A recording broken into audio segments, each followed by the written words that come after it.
taught you, please, who taught you to hate the texture of your hair? Who taught you to hate the color of your skin to such extent that you bleed to get like the white man?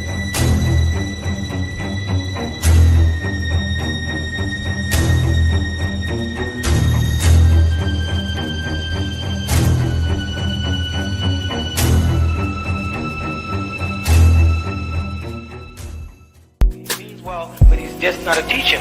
Black people now want to be taught. They don't want to be just spoken to. They want to learn something now. They want to clear the smoke. So what is his purpose? You have to ask him that. You can't ask me what his Minister of Farrakhan's purpose. You have to go to him and ask him that.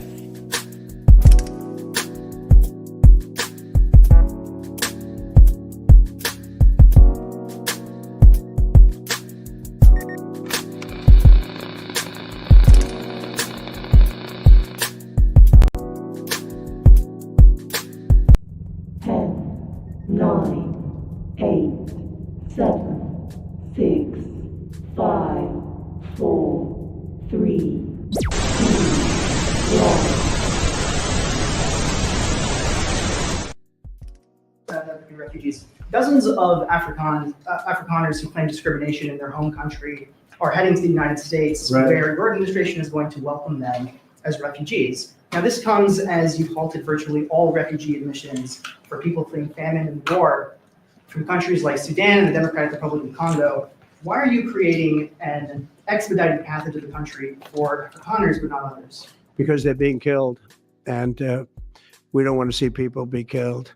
Now, South Africa leadership is coming to see me, I understand, sometime next week. And, we're supposed to have I guess a G20 meeting there or something, but we're having a G20 meeting. I don't know how we can go unless that situation's taken care of, but it's a genocide that's taking place that you people don't want to write about, but it's a terrible thing that's taking place. And farmers are being killed. They happen to be white. But whether they're white or black makes no difference to me. But white farmers are being brutally killed, and their land is being confiscated in South Africa. And the newspapers and the media, television media, doesn't even talk about it. If it were the other way around, they talk about it. That would be the only story they talk about. And I don't care who they are. I don't care about their race, their color. I don't care about their height, their weight. I don't care about anything. I just know that what's happening is terrible. I have people that live in South Africa. They say it's a terrible situation taking place. So we've essentially extended citizenship to those people to escape from that violence and come here.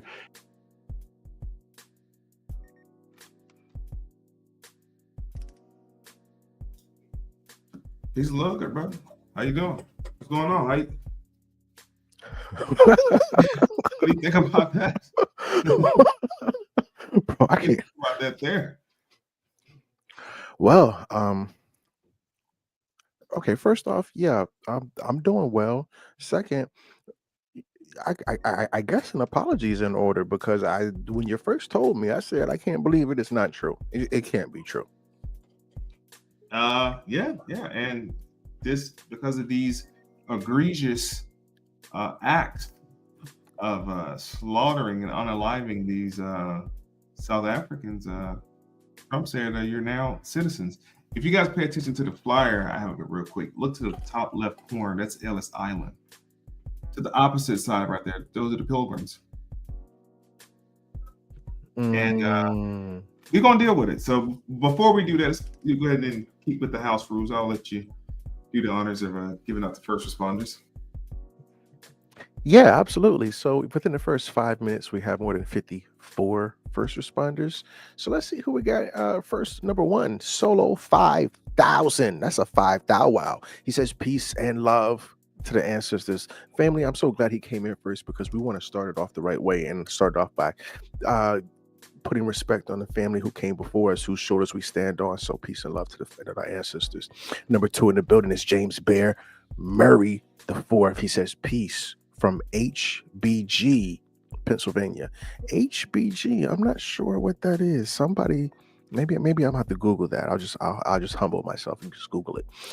In the meantime, in between time, A Duke. I hope I pronounced that right. If not, charge that to my mind, not my heart. She says greetings. I'm saying greetings back. I see you. I love you. I appreciate you. Humbled and honored to have you. We also have Dr. Hope Owens, L, PhD. She's always in the building. Family, if she's not in the building, then it don't even seem right. It's just my humble opinion. She says peace and love at Crumb TV with the brown hearts, 3 brown hearts. And I'm saying peace and love back. I see you. I love you. I appreciate you. Humbled, honored, and grateful. Truth Be Told is in the building as well. She says, let's get it. She just did a dynamic live, minister. I think she's kind of inspired me, to be honest with you. You and I need to address this whole situation with the statue of the black girl, the rebranded Mammy statue in New York City of the slightly overweight black girl in t-shirt and jeans, who's supposed to be the poster child for the modern black woman, but she's more of a rebranding of the Mammy, according to Truth Be Told. Another, yeah, definitely work. Definitely worth your time. Should we continue or do a couple more? What do you say? Yeah, we'll do a couple more. Are you dumb? I love that name. He says, Salam alaikum. Assalamu alaikum. Wa alaikum salam. Grateful to have you. Conscious Connect. Peace, love, and power. Signs and symbols for the conscious mind. King Moses 308. Greetings and salutations. One more. Bridge 3 TV. What's up? Fire. So grateful to the Jeremiah over there on the West Coast, the best coast. I see you. I love you. Appreciate you for all your support and consideration. Minister, thank you so much for having me. I yield the floor. Yeah, for sure.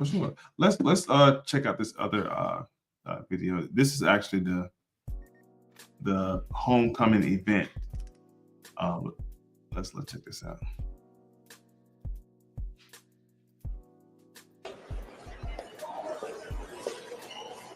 Welcome to the United States of America. It is such an honor for us to receive you here today. This is the land of the free, and we know that all of you have faced. I'm Chris Landau. First of all, let me introduce myself. I'm the Deputy Secretary of State of the United States. This is my friend Troy Edgar. Yeah, I'm the Deputy Secretary of Homeland Security. Again, welcome. So great to have you guys here. I know you've gone through a long flight. I cannot believe there are babies and children who are actually so well behaved. This is much better than mine are. So bless you for that. And I think it's so happy. It makes me so happy to see you with our flag in your hands, and that flag symbolizes liberty for so many of us.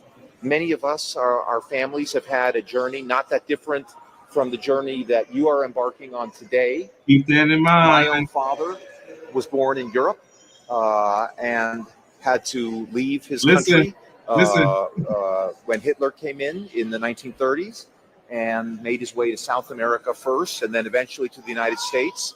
So he is an immigrant who actually, was able to benefit from the many blessings of this country. And one of the reasons that I really wanted to go and work for the government is because I wanted to give back to this country that really brought freedom to my family and allowed us to escape a very difficult situation in another country. So, I know that this is going to be, any adjustment in life, any change takes a while to get used to. But I want you all to know that you are really welcome here and that we respect what you have had to deal with these last few years. We respect the long tradition of your people and what you have accomplished over the years. And I am sure that you will be successful. It's, as you know, a lot of you, I think, are farmers, right?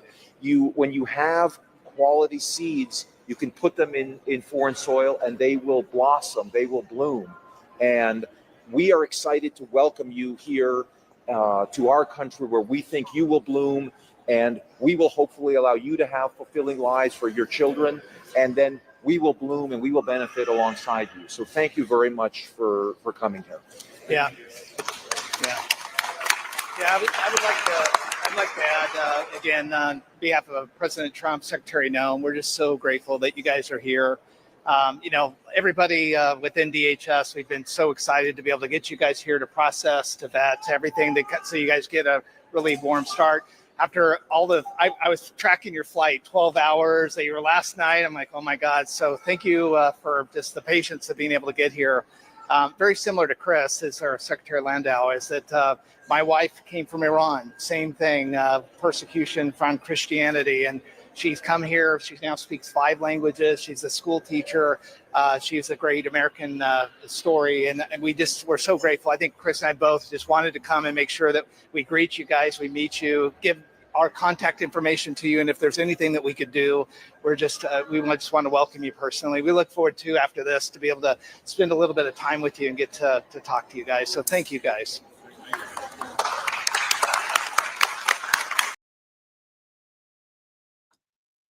Hell of a welcome. I mean, what do you think, bro? What do you think about I think Trump addressed the elephant in the room. He, when I was in Fortune 500 world, they had a saying, get in front of it. And Trump got in front of it. This is a white movement, and Trump knows it. And before they even played it, Trump acknowledged it. And I think it was half-assed, and it's reminding me of the first presidency. But is he wrong? No, I don't think, is he racist? Yeah. Is he wrong? No. And I'll say this. Stop my story. I'll mute your mic. I'll mute your mic, brother, just so. But I want to ask the listening audience before I kind of just, land my plane. What's the first law of life? I'm talking to the listening audience right now. Before I land my plane, because obviously, this reflects some type of agenda. But I don't want to be the tinfoil hat guy. What's the first law of life? And once we figure that out, I think we can kind of figure the rest of this out. So while you guys figure that out, I'm gonna show you this, and I'll land my plane with that.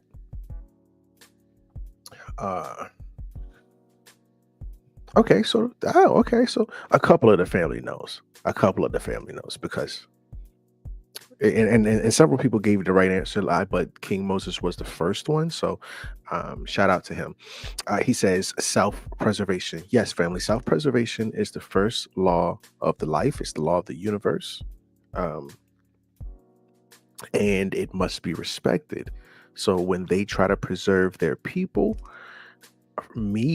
I can't get mad at that. I can't pretend like I don't understand it. So let me say this. Trump told us about this at the beginning. Trump campaigned on this. Now, listen, I get it. This says 1 day ago, 4 hours ago, 6 days ago. I totally get it. But he campaigned on it too. Crumb, how did you get these headlines? Top stories. I Googled baby bonus. It reads, this is top left. The Trump White House's baby bonus proposal is woefully inadequate. Trump proposed $5,000 baby bonus isn't much of a Mother's Day present. Baltimore baby bonus advocates hits another roadblock. Critics say Trump's baby bonus proposal won't address the real problems parents are having. So, what am I saying? How am I trying to land the plane? My point is, YT people are going extinct. It's a reality. In a couple of years, they will be the minority in America, and they're trying their best to preserve their numbers. it's a white agenda, no question about it. And I don't like that. But if it was me, I'd do the same thing. I yield.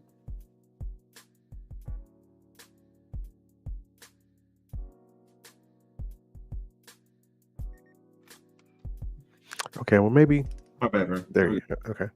Let me that was a great point. And what I also wanted to know from Scott, and I said, I wonder who was the president. I'm gonna pull up in a second. Who was the president back during the second wave immigration came to America? Like, who approved that? This is the 1920s. This is during the Ellis Island immigration of YT people. And this is gonna slingshot me to my next point, and then I'm gonna pass the mic. But let's take a look at who was the president during this time period, right? During the period of major immigration, 1920s, the U.S. president was Warren G. Harding and Calvin Coolidge. Warren Harding serving from 21 to 23, and Calvin Coolidge serving from 23 to 29. The Immigration Act of 24, which we're going to get into in a second, was significantly restricted immigration was signed into law by President Calvin Coolidge. Now we have a reference we're going to get into. The 1924 immigration laws. Pull those up real quick. 1924 Immigration Act. The 1924 Immigration Act, also known as the Johnson-Reed Act, significantly restricted immigration to the United States. It implemented a national origin quota system, limiting the number of immigrants from each country. You know, Haiti was out of the race at the rip of it. Haiti, if you're from any of them islands, you cannot come here. Based on the percentage of people that nationality already in the U.S. in the 1890s. So now we have to go back and look at the 1890 census. The first time they did the census was 1790. And let's take a look at that also. But hold on for a second. The act also excluded almost all immigrants from Asia and barred those ineligible for citizenship, effectively ending unrestricted immigration. Let's read on. The provisions of the Act of 24, national origins quota, Asian exclusion, and eligibility for citizenship clause, limiting immigration, set yearly a limit of 150,000 immigrants allowed into the U.S. For U.S. border control. This is the 1924 border control before Trump wanted to build a wall. Consular control system, reduce immigration, shape population, limit diversity, excluded refugees, shut out many European Yehudis and other refugees fleeing persecution, including the Holocaust, lasted until 65. The quota system staff remained the primary means of determining immigration ambitiously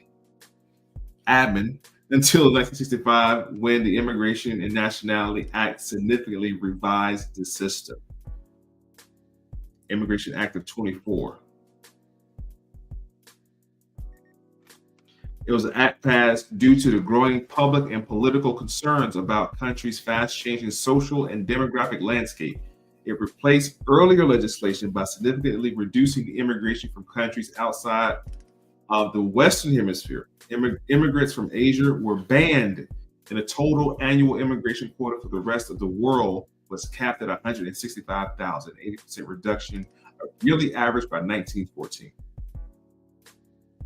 1890 census, I just mentioned that. Remember that? Let's check this out. This is the 1890 census form. 1890 United States Census was taken beginning of June 2nd, 1890. The census determined the resident population of the United States, 62,979,766, and increasing. Maybe right there wrong. 3, 1, 2, 3. Yeah, million. 25.5% over 50 million persons enumerated during the 1880 census. The data report that the distribution of population had resulted in the disappearance of the American frontier. Damn, Gina. Yeah, so they didn't even count those people out there yet. These are all YT people mostly. This was the first census in which the majority of the states recorded a population of over 1 million. The first in which cities, New York, Chicago, and Philly, recorded populations of over 1 million. The census also saw Chicago rise in ranks in national second most populous city, the position it would hold until Los Angeles, the 57th most populous city, 1890, etc., etc. Here's the census, the questions: address, number of families in the house, number of persons in the house, the names, military, and here we go with the race. It described as white, black, mulatto, quadroon, octroon. Wow. This is a U.S. Census 1890. Mulatto, quadroon. You have to have one of your grandparents is black.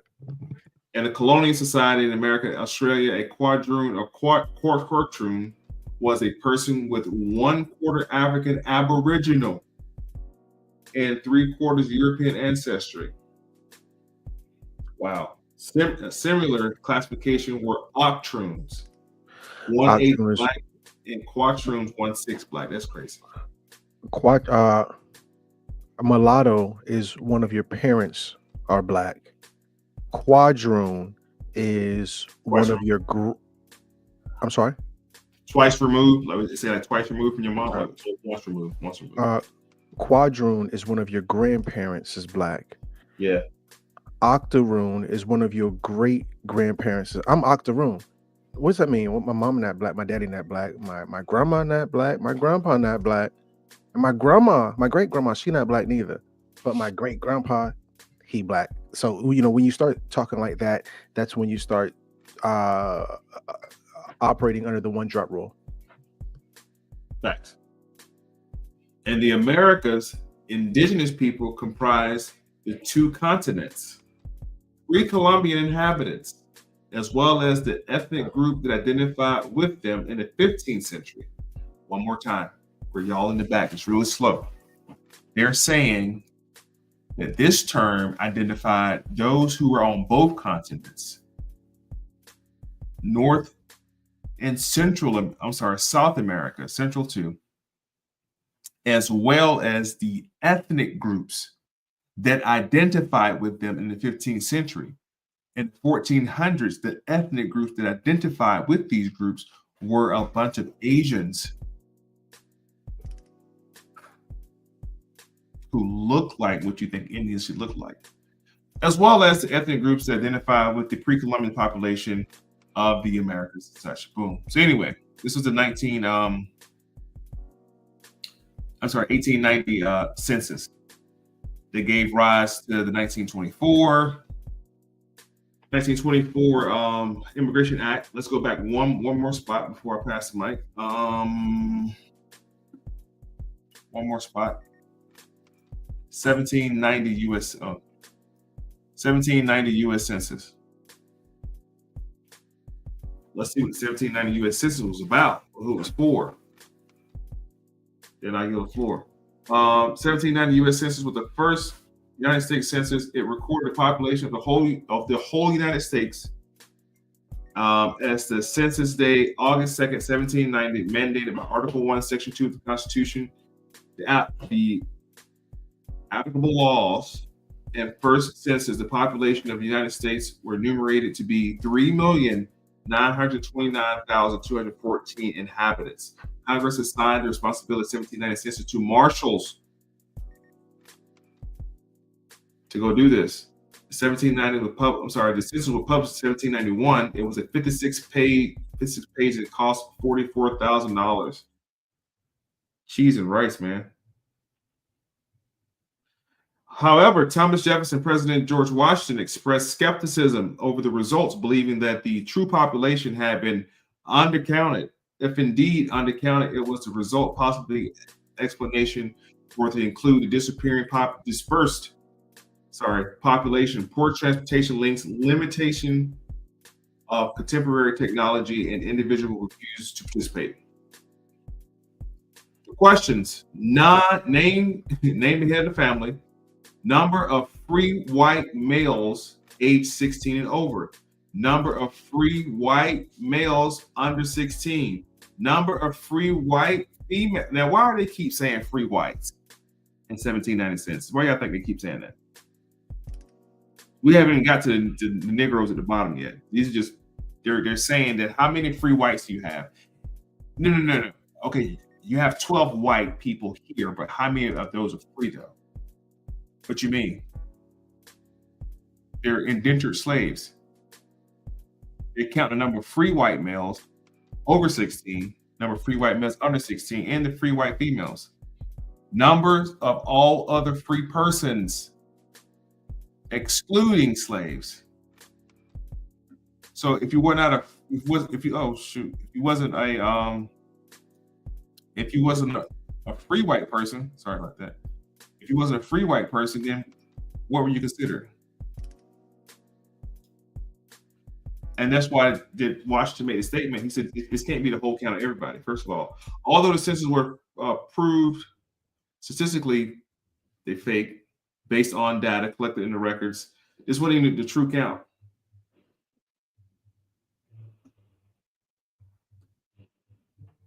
First U.S. Census comes out 1790. 100 years later, 1890 U.S. Census. 1924, they dropped the Immigration Act. Ellis Islands happens. The Pilgrims come over here. The whole point was they've been doing this shit. That's the whole point. What's the point of the census?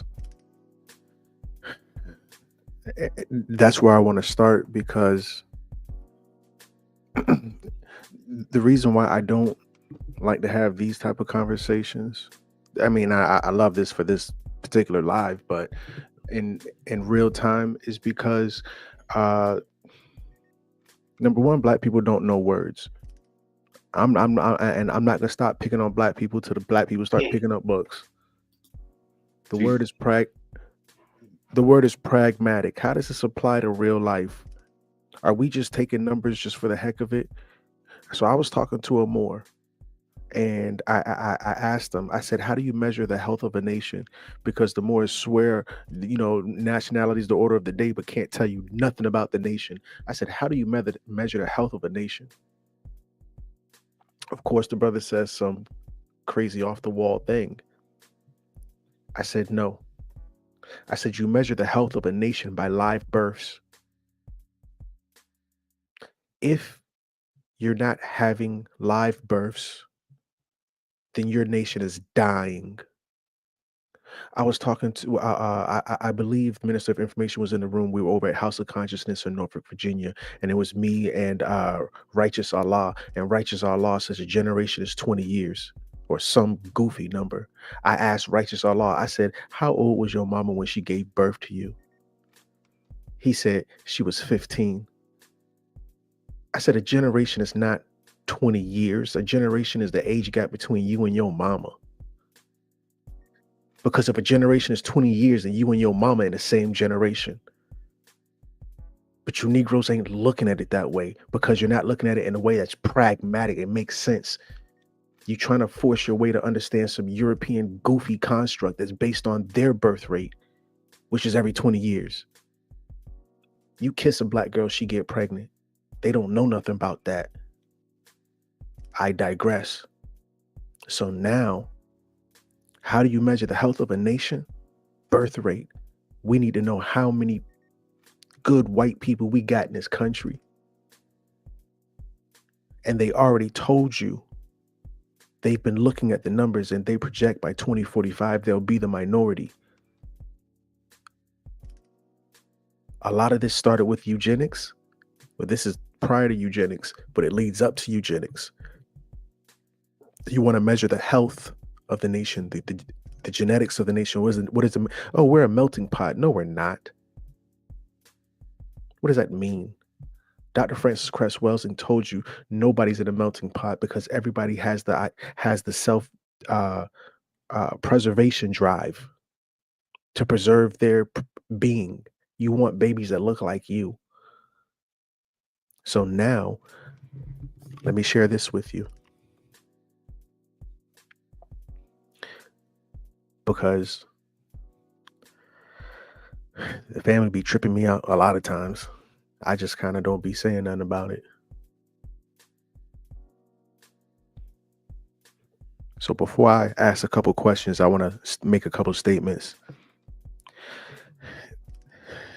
Team no kids is really team abortion.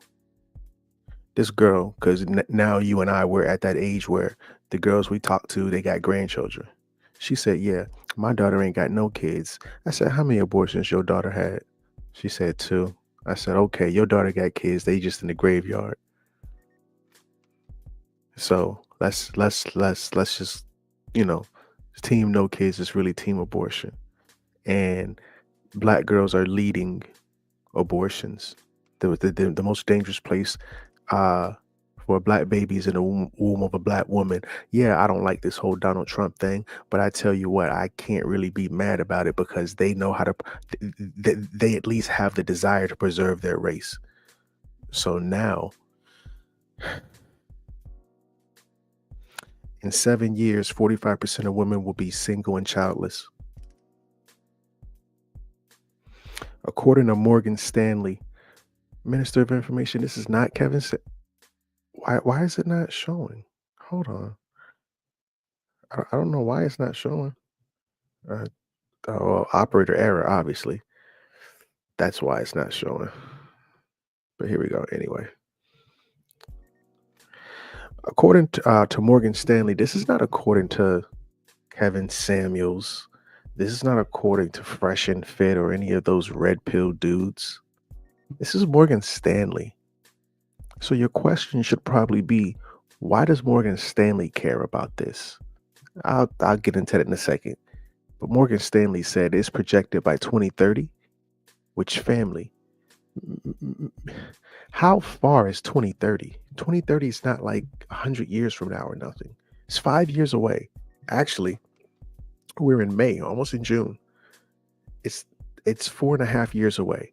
In 4.5 years, approximately 45% of women in America between the ages of 25 and 45, those are her fertile years, generally speaking, women will be childless and single. Listen, girls ain't having babies no more. Having babies is taboo. Oh, Kiki's pregnant again? Ew. What's going on with her? So, I can't get mad at Trump for wanting to have babies because Lord knows our people don't want to have no babies. And yeah, I do be talking crap about women for sleeping with men who don't want to have no babies. But listen, men don't want to have no babies. Women getting pregnant, they aborting the babies. The men don't want to have no babies. The Black community is not interested in self-preservation. So, yeah, I get it. The European is going extinct, but I don't understand how Black people talk crap about that when your ass going extinct too. Let me say a couple more things and then I'll pass the mic. Why Morgan Stanley? Because if you think about it, Morgan Stanley is a financial group. Well, Morgan Stanley is watching these things closely because it's in their benefit. The she economy. Come on, I did not say E. I clearly said she. There's got to be a white God in heaven somewhere. So there it is, Morgan Stanley, rise of the she economy.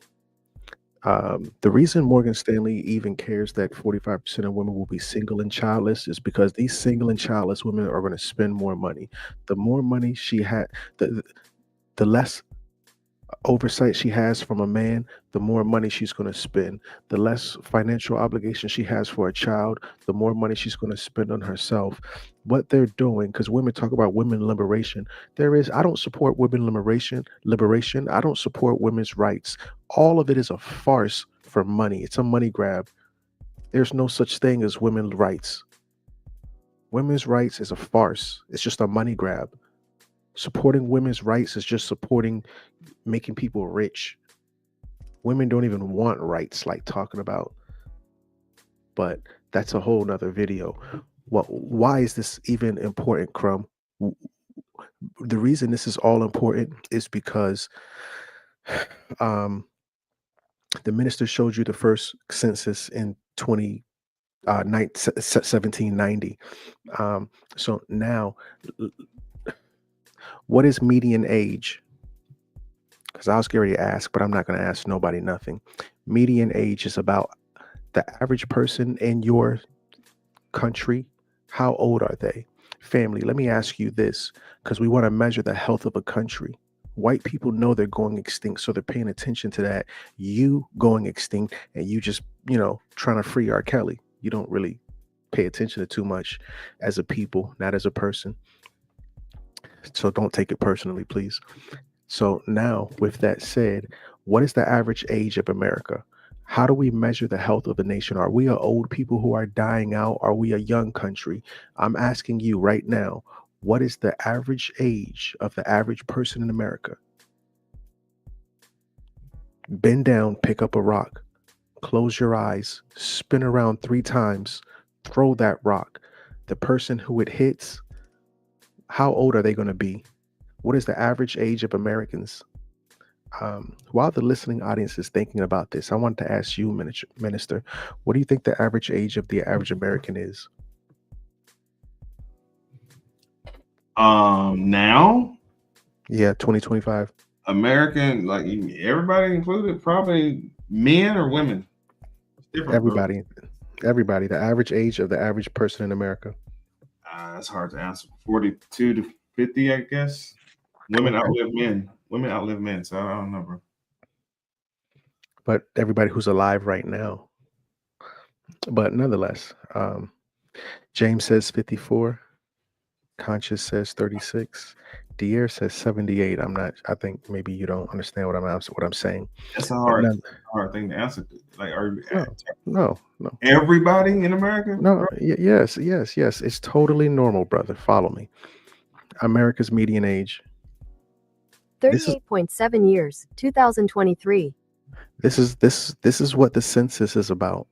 When they're writing this stuff down, how do you measure? We're dealing with pragmatic. We just want to know how many of you there are.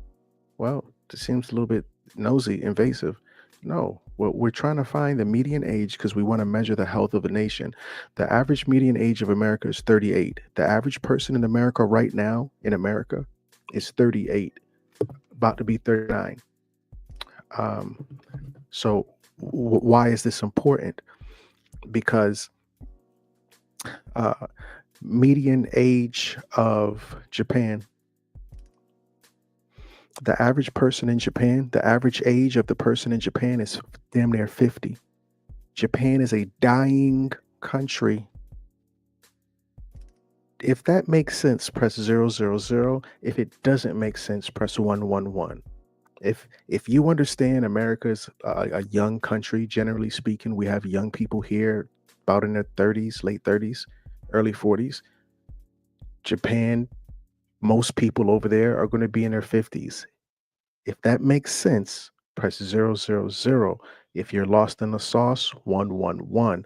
Minister, does this make sense to you in terms of the median age of a country, how we measure the health of a country? Not really. Okay. Well, this is the thing. So I'm looking at if the median age in Japan is 49, how many of those 49-year-old people got children? Like, well, that's something completely different. We're looking at the age of the country, the average person in this country. So now, because this is what Bill Gates and them is looking at, median age of Nigeria. The average person in Nigeria is 18 years. When you go to Nigeria, you're going to see a bunch of young people. Right now, if you go to Nigeria, you're going to be like, damn, it's a bunch of YNs out here. If you go to Japan, you're going to be like, damn, everybody old. This is the median age of the people. This is called a generality. What does the country look like? Now, with that said, let's go back to Japan because I'm about to land the plane. If the average person in Japan is 49, that's going to tell you something automatically about children. Because before I make this point, I want to ask the listening audience, at what age does a woman lose her eggs? At what age does a woman start menopause? Generally speaking, at what age does a woman start menopause? Minister, would you like to take a shot? It's between 46 and 50, I think. Late Okay. 40s, early 50s. All right. So, family saying in the 50s. 52, yeah. Well, by the time a woman turns 30, she's lost 90% of her eggs.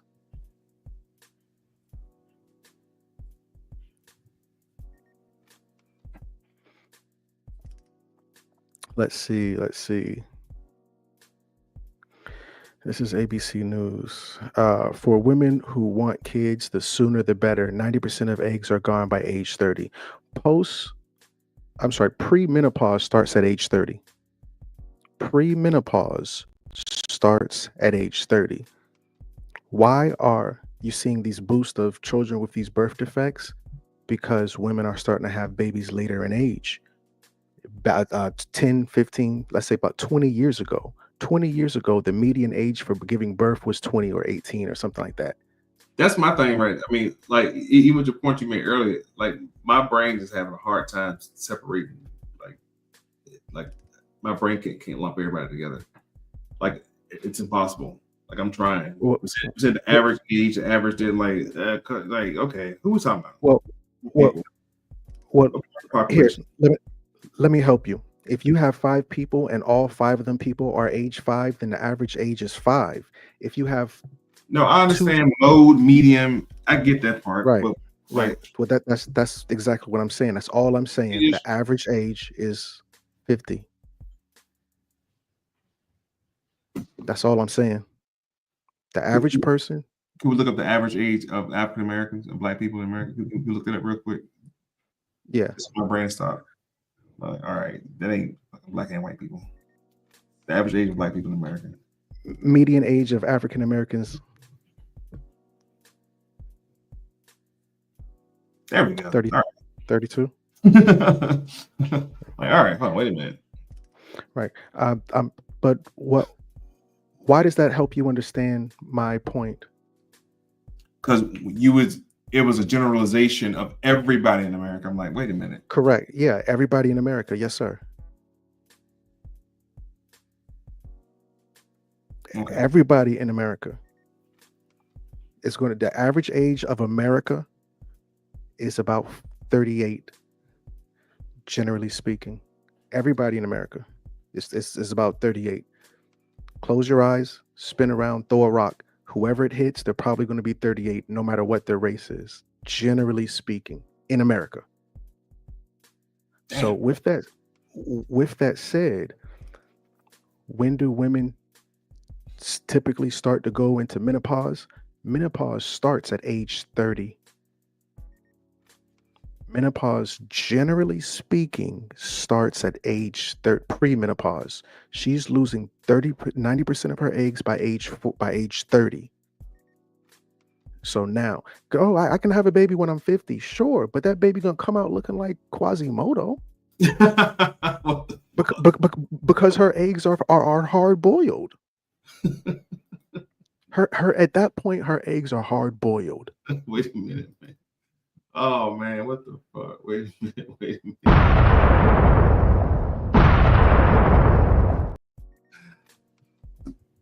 Ladies, get the babies out early, man. Come on, man. Quit playing around. So now, if menopause is going to start at age 30, and the average age of women in your people in your country, including women, is 50, because we're doing a census, then what does that mean? That means that your birth rate is got to be super low. Japan birth rate. In 2022, the reported fertility rate for Japan. Minister, could you hear that girl talking in my ear? Yeah, we hear. Oh, dag. Okay, because I No, it refreshed. was pretty cool. Oh, okay. I should have kept it there. I didn't know anybody. Anyway, so yeah. With that said, Minister, when it comes to the census, because what are we doing? We're measuring the health of a nation. I don't want to talk crap about Donald Trump, and then we're sitting here and we as a people are dying. So with that said, as a black people, with that said, do you know what the birth rate has to be to sustain the people, Minister? The birth rate to sustain the people. Because what are we doing? We're measuring the health of how do you measure the health of a nation? There's many people dying, I would say. I don't know a number, but it has to. If 15 died, we need 15, 16 born to replace No, it. sir. No? That was my hypothesis. It's going to be to replace your parents. Sustainable birth rate is the birth rate of sustaining what we have. So now the nation only has one man, the nation only has one woman. How many babies does the nation need to sustain the population? No, you stopped me on that one. I don't know. Explain. Two. Two. So now the nation only has one man, the nation only has one woman. They have one baby. The nation's population just got cut in half. Dang. The nation only has one man, the nation only has one woman. That man and woman has 3 babies. The population of the nation just grew. They have 4 babies. The population of the country just doubled. The number of sustainability is 2. It takes 2 people. So 2 people have to make 2 people, because those 2 people will eventually die. So they have to leave 2 people behind. In Japan, the average person is 50 years old. Those people are not having babies and leaving them behind. For every 2 people, 1 person is being born. I don't want to talk crap about Donald Trump, and our birth rates are dropping. Because in the black community, we know our grandparents, their generation was bigger than our generation. So fine, the average black person is 32 years old, but at the end of the day, the black family is shrinking. And once y'all shrink, you will be dinosaurs. Mr. Minister of Information, do you notice that black families are shrinking in America? Let me ask the listening audience. Yeah, if you're... Of course, I'm sorry? we can look at that now. I mean, you made the point earlier about women wanting to have children. Like, we can look back to our grandparents. They had, 12, 16 motherfucking kids? Easily. Now, you mentioned the word children to a young black man or a young black lady, and it's like, what? And I'm saying young as in, there was a generation of sisters who were having babies. That's the 90s, during the R&B era, the R. Kelly, Key Sweat era. Black women were pumping out babies. Us born in the 80s. I think the 80s had one of the most highest birth rates for black people. In the 20th century, I mean. So, as compared to now, to now, absolutely, black women ain't got time for no kids. Donald Trump told you when he was on the campaign trail that he recognized, because remember, old boy was putting a battery in his back, Elon Musk. Elon got like 19 children. But Elon Musk is a direct competitor of Bill Gates. Bill Gates brought you population collapse, where Bill Gates told you that I'm sorry. Bill Gates brought you population overpopulation threats. Bill Gates said there's too many people in the world. Elon Musk said there's not enough people in the world. As you know, Donald Trump went with Elon Musk, who went with facts, and they said there's not enough people in the world. I understand what Bill Gates meant. When Bill Gates said overpopulation, Bill Gates meant there are too many black people in Africa. There are too many Indians in India. When Donald Trump and Elon Musk said there's not enough people, they meant that there are not enough white people. I'm okay with both of those things. I can read between the lines. I get it. But I remember when Donald Trump was on the campaign trail, he said he's considering a baby bonus for mothers as part of an initiative to boost the U.S. birth rate. I yield the floor. Did it the same thing, I think, where was it Switzerland did the same thing? One of those European countries where I think Japan offered money also.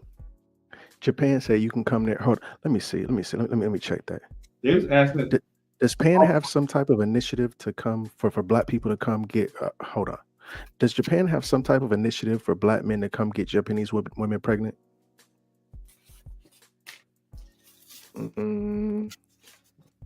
Does South Korea have some type? Hold on. What does it say? Oh, this is YouTube. See, there's some type of thing. I don't know if this is real or not, but Japan paying Black men $75,000 to make babies. Let's go get started. Because China, the Asian continent is in a bad situation. The Asian continent is in a bad situation, but it's particularly Japan and South Korea. South Korea's median age is 4.5. South Korea birth rate. In 2022, the reported fertility rate for South Korea was 0.78 births per woman, according to World Development Indicators. Damn.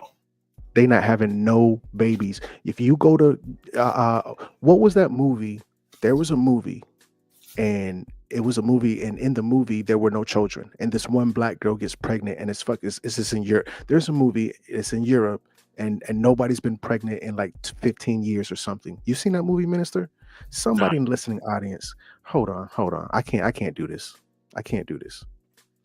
What's the name of the movie about nobody getting pregnant in Europe for 15 years, then this Black girl gets pregnant? Images. It was like a Netflix movie or something.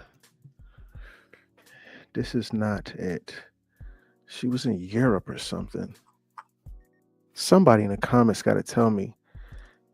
It was this Earth's only pregnant woman after 18 years. What is this? What's the name of this movie? Yeah, this is it. This is it. What was the name of this movie? I can't find it. Lord knows. And I don't want to play this thing and get a daggone copyright thing. Children of Men. This is it. Okay. I didn't know. Oh, they were trying to tell me. Children of Men. Okay. So in the movie Children of Men, nobody has had a baby in 18 years. Then this Black girl pops up and she has a baby. And it's like a crazy, super big deal because the country's birth rate is so low. They haven't had one single birth in almost 2 decades. And this one Black girl getting pregnant sends the country into a spiral of war. Y'all sitting here talking about Donald Trump, not you, Minister, or anybody in here. I'm talking about the people on the other side. They not like us. They out here talking about Donald Trump trying to get white people. Listen, self-preservation is the number one rule of life. I yield the floor. No, that's absolutely facts. I wanted to show this real quick because you did bring her up and mention her. This is Dr. Frances Cress Welsing, the late Dr. Cress Welsing, rest in power. Did a lot of great research, and I wasn't a follower or fan of hers in the beginning, in interim. Heard about her, seen her here and there. I think this is when I was in my Dr. John Henry Clark, John G. Jackson era of studying, and Dr. Frances Cress Welsing started to make a little bit more sense in recent years before her passing, when she started talking about genetic survival. And because I was already familiar with the eugenics project, it was first, like I told you, it was first positive eugenics, trying to increase the wait, say I wish I could super chat your channel. Okay. Anyway, she was talking about genetic survival and white inferiority, And she was encouraging people, our people, to stop saying white supremacy. Because by saying white supremacy, you automatically subjugate the next tier, which is black inferiority. Again, if you believe in white supremacy, you're propagating white supremacy, you're automatically deferring to black inferiority. And the question she posed was, what made them the standard? What made them, like, what is going on with us that we think they're the standard? So she went into genetic survival and how a lot of white males have what's called penis envy, because that, you know, the black male penis represents population control. And she said something to the fact of, she said, give her, I don't know, she said 20 or 30 black men and give her 30 years, she can eradicate the whole white race. I said, good God Almighty. She said, oh, see, I can eradicate the entire white race without firing a shot. I was like, what? And to your point, Crumb, you just made the beautiful demonstration, showed us about the whole thing with birth rate and genetics. She was right. 50 black men and give her 50 years, she can get rid of the whole white population in America without firing a shot. What was she saying? Because anytime one of us go into anything, whatever gonna come out of that, that womb, whether it's white or Asian, is gonna be us. By default, it's gonna be us. It's gonna be us by default.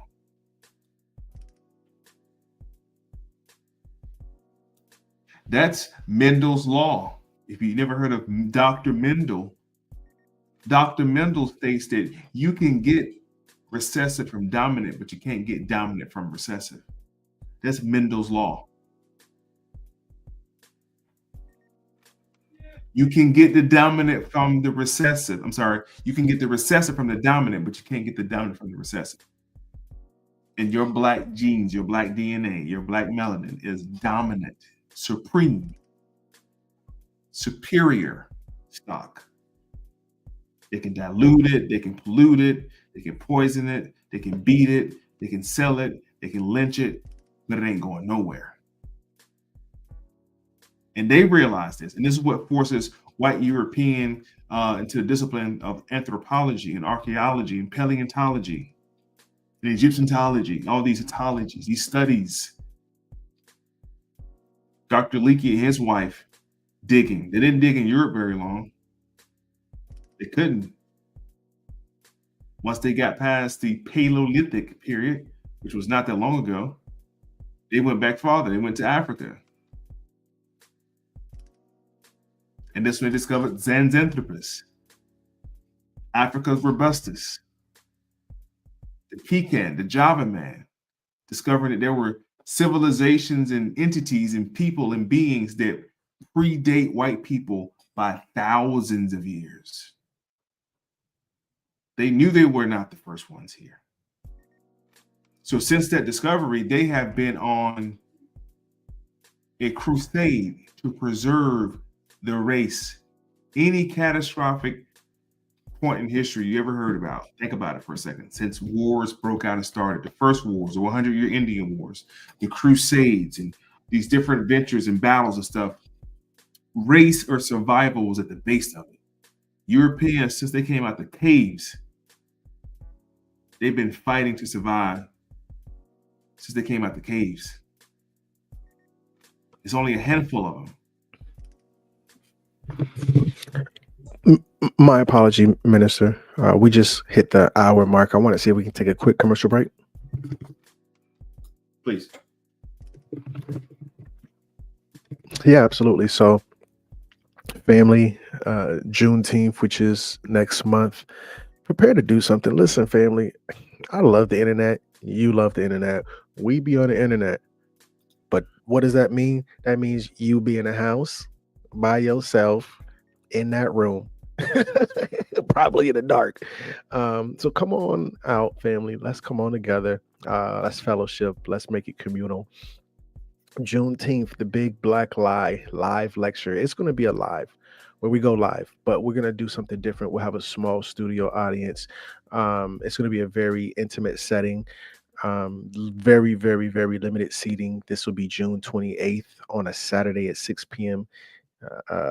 Why do I have Pacific Standard Time? I'll change that to Eastern. So it'll be Eastern Standard Time. Put Pacific by accident. Please forgive me. But yeah, that'll be the Minister of Information will give a lecture that night. I'll be there that night. Of course, I'll do probably a little opening or be a closing. Who knows? But also we'll eat and we'll have a chit chat, group discussion type situation. So the link is crumbtv.info. Crumbtv.info/events. That's crumbtv.info/events. Come check out me and that'll be in Atlanta, Georgia. That's probably important information. RSVP for all the other information if you want to tap in with me, the minister.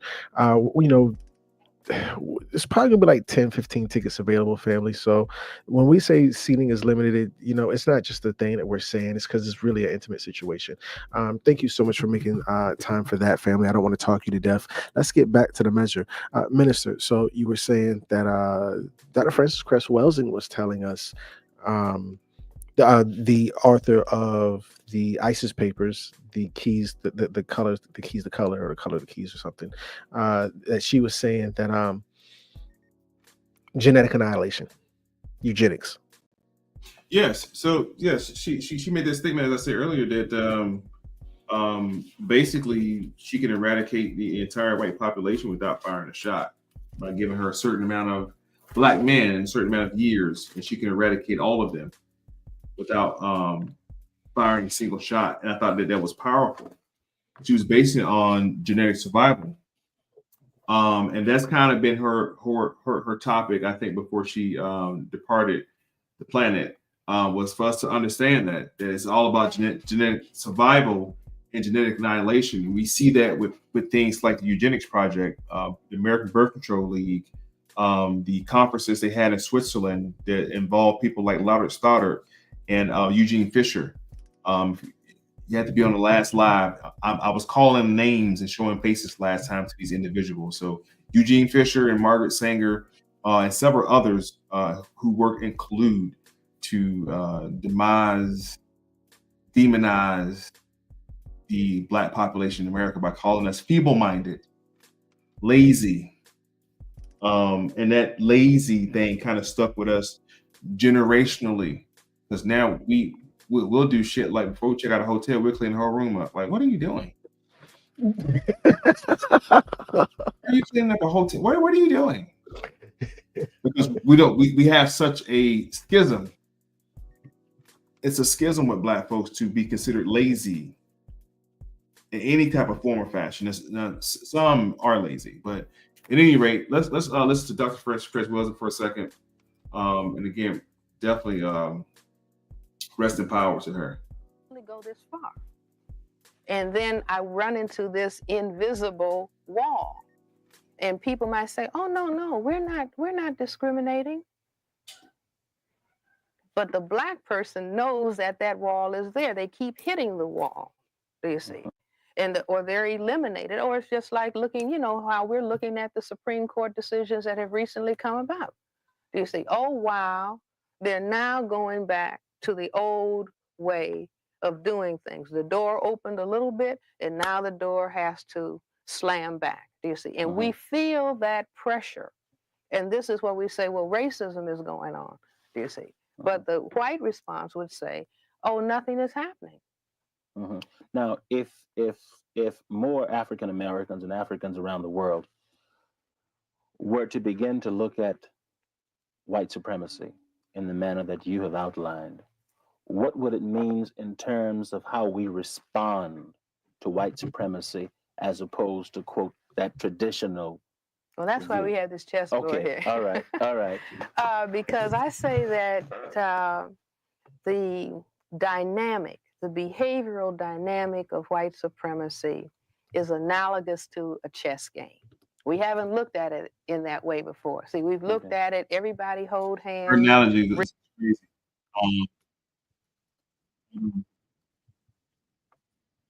That's not the one I wanted to pull up. sister was like that, though. I think it's the clip right here. Stand by. Situation. And I said, send me to Germany. That was 12 years after the end of Second World War. I said, send me to Germany, because I wanted to live with German people and ask them, did you know what you were doing to your neighbors? You see, so my parents sent me to Germany. And I lived in Germany and would talk to German people and would ask them. And all the German people, you know, they were nice. Francis, come and live in our house. So that was a very, very important kind of information, that people could be nice on the surface, do you see, but they could destroy their neighbor. It was only later that I kept saying, well, what does this term, what does anti-Semitism mean? What does this term Semite really mean? If you look in the dictionary, the word Semite, they say somebody who speaks a Semitic language, but you know, every third grader knows you don't define a word with the same word. And so I thought about that word, because I consider myself a student of what happened in Germany. Read everything about what was that behavior about. And so I suddenly, came to the realization, or the insight came to me, that Semite is from the Latin prefix semi, meaning half. And on the northern tier of Africa, you had, white people, Greek and Roman soldiers coming in and raping African women and producing a mulatto group. That Semite is the same word, you see, that we use over here when we say mulatto, the person who is the mixture of black and white under a system of white domination. And so you had some of those persons, going up into Europe, going north. And so they were in Europe for 2,000 years, but people looked at them as, no matter how much miscegenation went on further with white people in Europe, they were still being looked at as, like, you're a little bit dark. Do you see that you're still colored? And so I say that, and if you read Mein Kampf, and if you read Hitler, or if you listen to the Europeans, do you see, they were talking about, Hitler was talking about, this is an Aryan state. This is white supremacy. This is going to be pure white people. And so hold on. Let me. I hate to cut it right there. Maybe another couple of minutes of it, but what she's about to get into, bro, let me pull it up real quick. What she's about to get into is what you were already talking about with the birth rate, and I think you mentioned a little bit earlier about the first law of nature is self-preservation. Before I go there, I want to show you guys, you've given the average age of America. In the dawn of America, the average age of America was pretty young. Washington and Hamilton. Washington was 44 years old. Hamilton was 21. There was some young white kids. Kick it off over here. Another conversation, but to the point she was making, the Nordic race. These are the terms, and this is what the 1924 Immigration Act in America was passed for, to also preserve the same ideology. And I can show you the area, the Northern Europeans is what the 1924 Immigration Act favored. The term Nordic race is historically discredited concept that emerged in the late 19th and 20th century. It falsely portrayed people from Northern Europe, particularly Scandinavia, as a distinct race characterized by tall stature, light hair, blue eyes, and a long head shape. This is pseudoscientific concept was used to justify racial hierarchy, exclusory to policies, and even the Nazi ideology of racial purity. That's what she was just about to get into. I'm just kind of showing you the prelude. So it was the Nordic race. It was the Alpine race. This is the Alpine race, which is another classification. It's an obsolete racial classification based on now disproven theory of biological race. The Nordic and the Alpine race in this realm right here. And then there was one more, which was the Aryan racial classification. The Aryan race. Now this is talking about the Aryan race. And they're all calling it pseudoscience right now, but this is actual thing. The Aryan race originally comes from Sanskrit. It means Arai, which means noble or exalted. So you had the Aryan race, with 19th century European scholars studied comparative linguistics using Aryan to refer to Indo-Europeans or Indo-Germanic people who spoke related languages that span from India to Europe. You get the Alpines, the Aryans, and the Nordics. Those are the three perfect European races that they were trying so desperately to preserve in that time frame. This is what brought about eugenics. This is what brought about what Hitler was trying to do also. I'll let her finish her point, then we move on. People who historically were, products, their genetic roots went back to Africa. Do you see? Many had large noses and their hair still remained frizzy from the genetic material in Africa. But Europe said we can't digest this and remain white.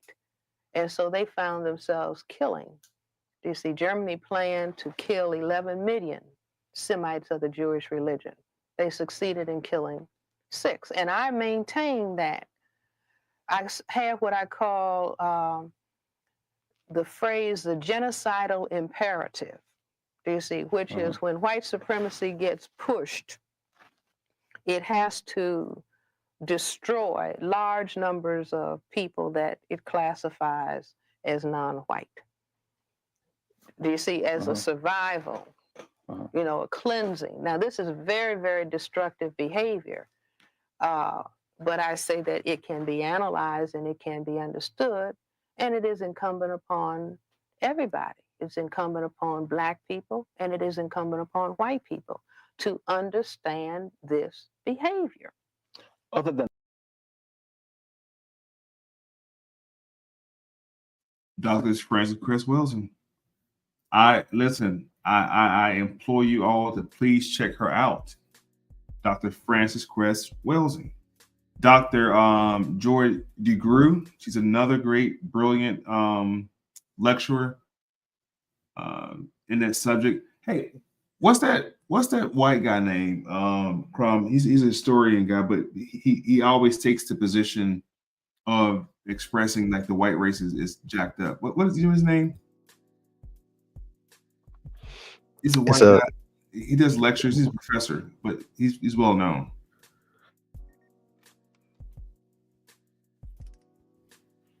I don't know his name. But anyway, okay.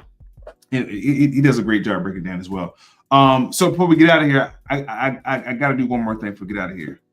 I don't watch the news much, but here's another update. Kind of been all over the place. The diddler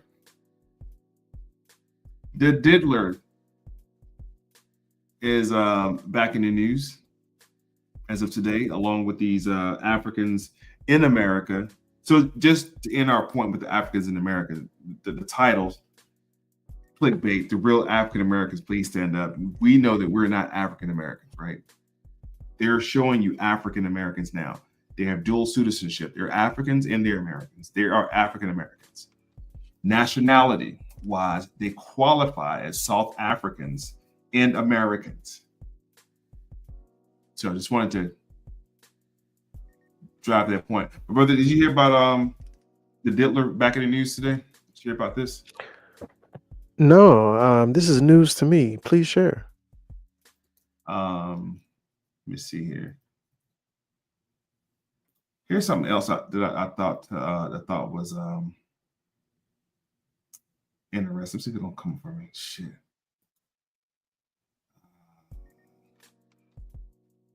Okay, never mind. It ain't coming up. The diddler. It was something I was gonna show you guys. That's actually a character. You know that, right? The Diddler. You ever heard of Diddler before? I've heard the Riddler. No. Listen, let me show y'all. I'm not making this up.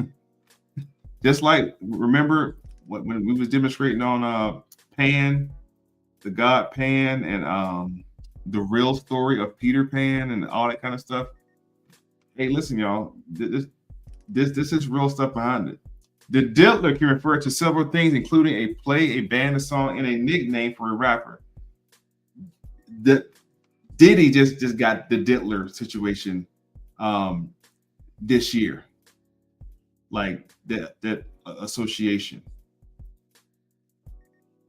19th century fictional character that became a stock character. The origin of the word diddly. The Diddler, a fictional supervillain created by Kevin Smith for the comic Blunt Man in Chronic.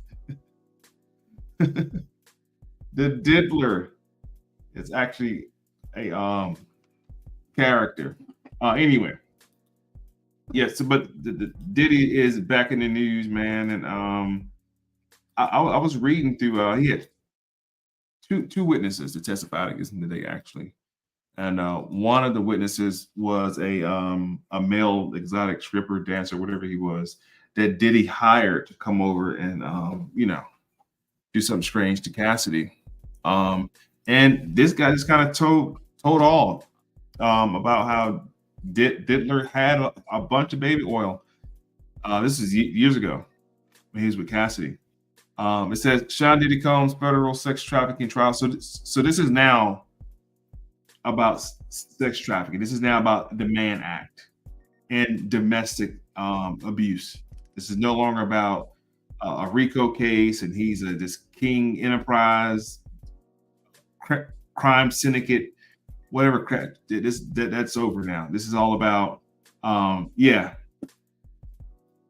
racketeering. That's out the way now. This is all about Diddy just being a freak. And this is coming on the heels of a lot of sex shaming of black men, because we just got to dealing with Shay Shay a couple weeks ago in his scandal. Lil Wayne was in the news today. His YT baby mama is saying that he put her out while she was injured. It's just all kind of craziness going on. So anyway, let's get into it. Vodka soda with Wheatley. Wheatley, so good I drink it. This song right here.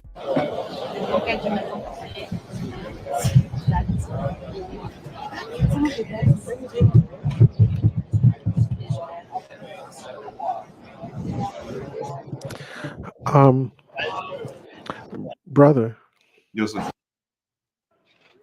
I was told that you can't record federal cases. It's only state and municipal. I didn't know there was any coverage. I thought they would only, like there's the stenographer who types, and there's the person who draws pictures. But at this level, at the federal level, you can't.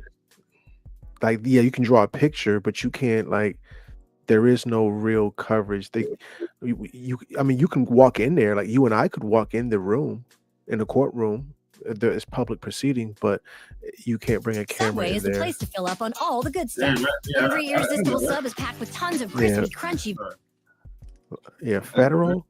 Yeah, you can't bring a camera. They're not going to do any coverage on a federal level. That's only, the what's that little rapper? There's a rapper or something on a state level. We'll bring a camera in the courtroom and exploit him. But at the federal level, we're not bringing a camera into the room. There's a stenographer who will type, and then there's the court artist who will draw a picture. Outside of that, there will be no coverage at the federal level. Only state and municipal. Damn. So well, either way, it ain't looking too good for the Diddler. The witness did say that he likes to use a lot of baby oil for whatever reason, and the witness said that he witnessed him slapping Cassidy and calling out her name, and just some other kind of crazy stuff. But he does have witnesses against him that are testifying today. So Diddy gonna be the slammer for a nice little hot minute. You will see a bottle of this laying on your bed, baby oil. You will be like, who put this in my cell? Ain't nobody gonna say nothing. I can't.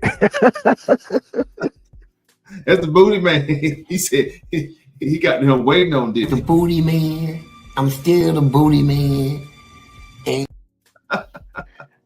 Anyway, man, hey, we're gonna get up out of here, man. Listen, definitely, y'all. Tap all the way in. Juneteenth joint popping off, man. I'm super excited about it. I'm gonna let a couple of you guys literally come out to rock with us in person. Again, if you can't for whatever reason make it in person, we do have the live stream tickets. Jumping like Jordan. The link should be live. I think Crumb, right? The link should be live. Definitely tap all the way in. My bad. Tap all the way in and get those tickets, man. Get those tickets. How much are the tickets?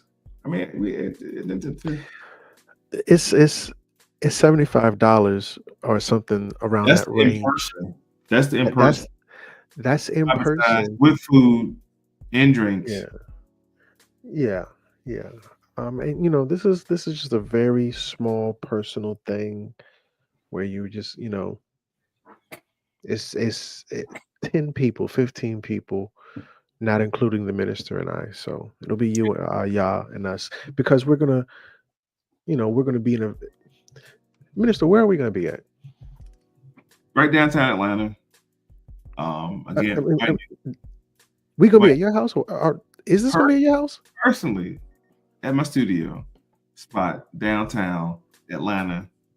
Invite you guys in. We're gonna cook, we're gonna eat, we're gonna break bread, we're gonna have fun, we're gonna build. And it's 6 p.m. Eastern, so disregard that Pacific time. If you're on the West Coast, you definitely can tap in. 6 p.m. here be what time there? 3 p.m. Pacific, 6 p.m. Eastern Standard Time. So tap in. Look, I think I got like 12, 15 seats, very limited. So if you're in the immediate area between Florida, Alabama, Virginia, Jersey's even close enough. New York, it's a flight, y'all. It's Atlanta. Get you a flight down here. Come kick it for the weekend. Be out of here Sunday. And let us know, man. If you need hotel information, anything like that, definitely reach out. We'll get you the closest hotel information. It's right downtown Atlanta, so you can't go wrong. It's an Uber ride from anywhere in the city. But you got plenty of time to plan it, plenty of time to schedule it. Come down that Friday. We might be able to slide in a meet and greet somewhere on that Friday. Just make a weekend of it. And then we'll see you Saturday, 6 p.m. Eastern. Kind of a kickback lecture. I'll be lecturing. Crumb will get it in. We all get it in. It's a nice little cipher. Rooftop action after the fact. Go up top. We're going. If you would engage in any type of herbal libations, you can definitely feel free to do that evening after the fact. And we're gonna have a great time, man. So tap in and get those tickets, please. It's 130 people on here. We can't sell 15 tickets. Something's wrong. Bro, you got any last words before we get up out of here? Minister, I thank you so much for having me. I know I am a little late, but happy Mother's Day to all the mothers. Indeed. Happy. I don't know if there's any other holidays or anything else that I'm missing, but thank you so much to the minister family. Go to the minister's YouTube channel, smash that subscribe button, and on this live right here, right now, in real time, hit that like button, family. Thank you, minister. Absolutely. Listen, y'all, stay blessed, man. Peace and love. We out.